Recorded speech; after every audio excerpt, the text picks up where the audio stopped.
اگر آپ نے یہاں سے لے کر اس پورے سے یا انگلی کے سر سے لے کر سرے سے لے کر یہاں تک بعد میں منہ دھونے کے بعد وضو میں اپنے ہاتھ کو نہیں دھویا ہے تو آپ کا وضو ہی نہیں ہوا ہے، کیونکہ آپ یہ سمجھ رہے تھے کہ پہلے میں نے ہاتھ دھو لیا تھا، اب یہاں سے لوگ یہاں سے یہاں تک دھوتے ہیں اور اس کو چھوڑ دیتے ہیں۔ یہ درست عمل نہیں ہے۔ نماز اسلام کا وہ رکن ہے جس کے بارے میں اللہ رب العالمین نے قرآن کریم میں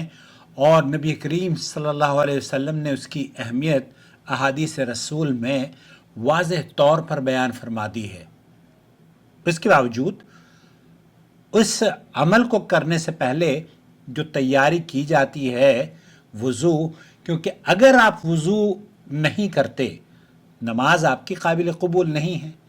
اور نماز سے پہلے جو وضو ہے اس وضو میں بھی اگر آپ اللہ تعالیٰ نے جو فرائض اس کے بیان کیے ہیں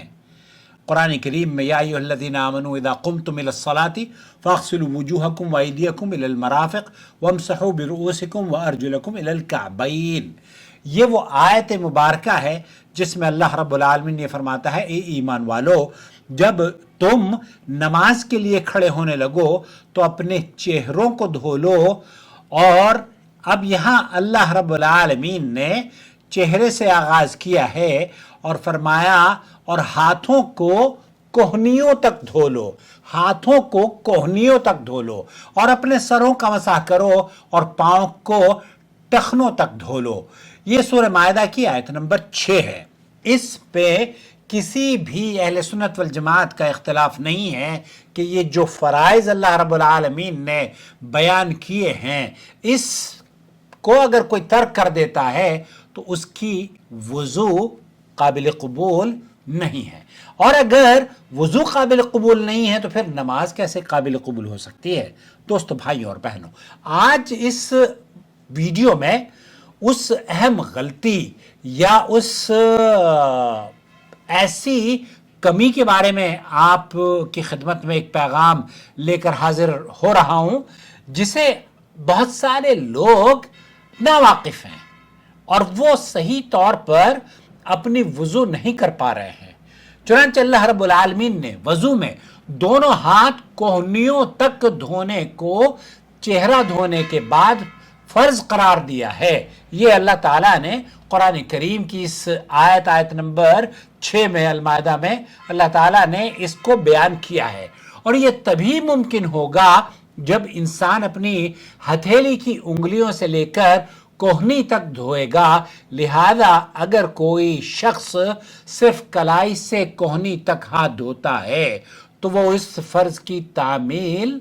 نہیں کر رہا ہوتا۔ ہمارے یہاں نماز میں، ہمارے یہاں وضو میں بڑی کوتاہی ہے، خاص طور پر یہ کوتاہی وضو کی ہے۔ اس لیے اکثر لوگ کیا کرتے ہیں، آپ نے ہاتھ دھویا، کلی کری، ناک میں پانی ڈالا، منہ دھو لیا، اور پھر جب ہاتھ دھوتے ہیں ہاتھ وہ کوہنیوں سے لے کر دھو دیتے ہیں، اور بعض مرتبہ وہ اکثر کی کیفیت یہ ہے کہ یہ سمجھتے ہیں کہ چونکہ ہمارے ہاتھ تو گیلے ہیں، ہم نے تو ہاتھ پہلے ہی دھو لیے تھے، اب ان کو دوبارہ ہاتھ کو دھونے کی ضرورت نہیں ہے۔ حالانکہ جمہور علماء کرام یہ کہتے ہیں کہ اعضائے وضو میں ترتیب کا ہونا واجب ہے، لہذا آیت میں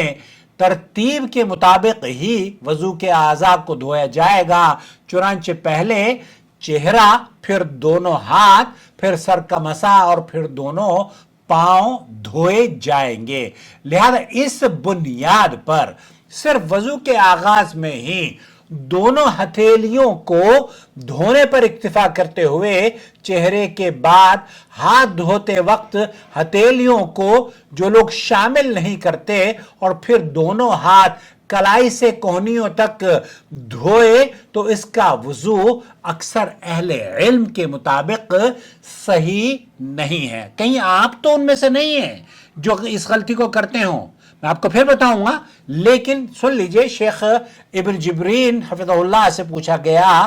ایک آدمی نے ابتدائے وضو میں ہتھیلی دھو لی جیسے کہ ہر آدمی دھوتا ہے. اب چہرہ دھونے کے بعد ہاتھ دھوتے ہوئے صرف کلائی سے کوہنی تک یہاں سے لے کر یہاں تک اس نے ہاتھ کو دھویا ہے, تو اس کے وضو کا کیا حکم ہے؟ کیا اس کو دوبارہ وضو کرنا ہوگا؟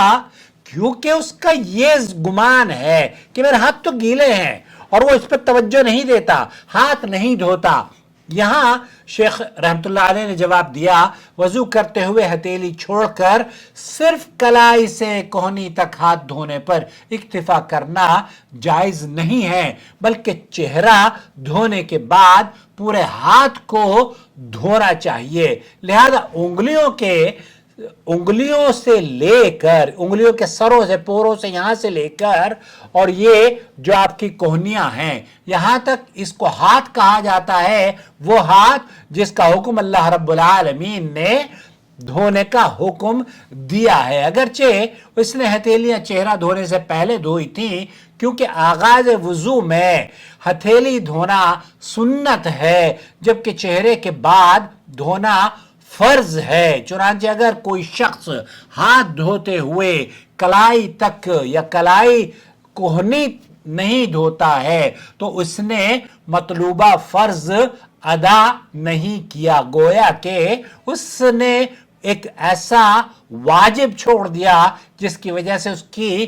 وضو ہی باقی نہ رہی, یہ وضو ہی نہیں ہوئی. اور جب وضو نہیں ہوئی تو پھر نماز کا تو سوال ہی پیدا نہیں ہوتا میرے عزیز. تو اس نے مطلوبہ فرض پورا نہیں کیا. لہذا اگر وضو مکمل کر لیا تو دوبارہ کرے, اعادہ کرے, یا اگر ابھی زیادہ وقت نہیں گزرا تو صرف متعلقہ جگہ ہی دھو لے. چنانچہ دونوں ہتھیلیوں اور ان کے بعد والے حصے کو دھو لے. یہاں ایک بار پھر میں آپ کی خدمت میں شیخ محمد بن صالح العثیمین سے بھی پوچھا گیا, انہوں نے بھی یہی فرمایا, ہم یہاں ٹھہر کر لوگوں کو متنبہ کرنا چاہیں گے. شیخ نے فرمایا کیونکہ یہ بہت اہم موضوع ہے, اس موضوع پر بہت سارے لوگ گفتگو بھی نہیں کرتے, اور آپ مجھے بتائیے گا کہ کسی نے آپ کو اس ڈھنگ سے سمجھانے کی کوشش کی, کہیں کوئی ویڈیو آپ نے دیکھی ہو تو پلیز مجھے ضرور شیئر کیجئے گا, یا مجھے ضرور بتائیے گا کہ ہاں آپ نے کسی اردو دا طبقے میں یا جو مفتی بڑے مشہور ہیں ہمارے یہاں, ان کی کوئی ویڈیو آپ نے دیکھی جنہوں نے یہ کہا ہو کہ اس یہ جو انگلیوں کے ابتدا ہے اور یہاں تک اگر وضو میں آپ نے منہ دھونے کے بعد پانی نہیں دھویا یا اپنے اعضائے جسم کو اس طریقے سے نہیں دھویا تو آپ کا وضو نہیں. شیخ محمد بن صالح العثیمین کہتے ہیں یہاں ہم ٹھہر کر لوگوں کو متنبہ کرنا چاہیں گے کہ بہت سے لوگ غفلت برتتے ہیں کہ لوگ جب وضو ہاتھ دھونے لگتے ہیں تو ہتھیلیاں نہیں دھوتے. کیوں؟ کیونکہ ان کا گمان یہ ہے کہ ہم تو ہتھیلی ہم پہلے ہی دھو چکے ہیں, تو ہتھیلیاں دھونا ضروری ہے. شیخ رحمت اللہ علیہ فرماتے ہیں تو وہ سمجھ رہے ہوتے ہیں کہ وضو کے آغاز میں چہرے سے پہلے ہتھیلی کو دھویا تھا اور یہ ان کا دھونا کافی ہوگا, تو یہ درست نہیں ہے. اس لیے چہرے کے بعد دونوں ہاتھوں کو انگلیوں کے اخیر تک, انگلیوں کے سروں سے لے کر کوہنیوں تک دھونا لازم ہے. یہ سماحت شیخ محمد بن صالح العثیمین اور شیخ ابن جبرین رحمہ اللہ کا فتویٰ ہے, جس میں قرآن کریم کی جو آیت آپ کے سامنے سورہ مائدہ کی تلاوت کی, اس کا یہی معنی ہے کہ یہ فرائض ہیں اور ان فرائض کو ہمیں اسی ترتیب سے ادا کرنا ہے جیسے کہ اللہ رب العالمین نے ذکر کیا ہے. تو ایک مرتبہ پھر آپ سن لیجئے, اگر آپ نے یہاں سے لے کر اس پورے سے یا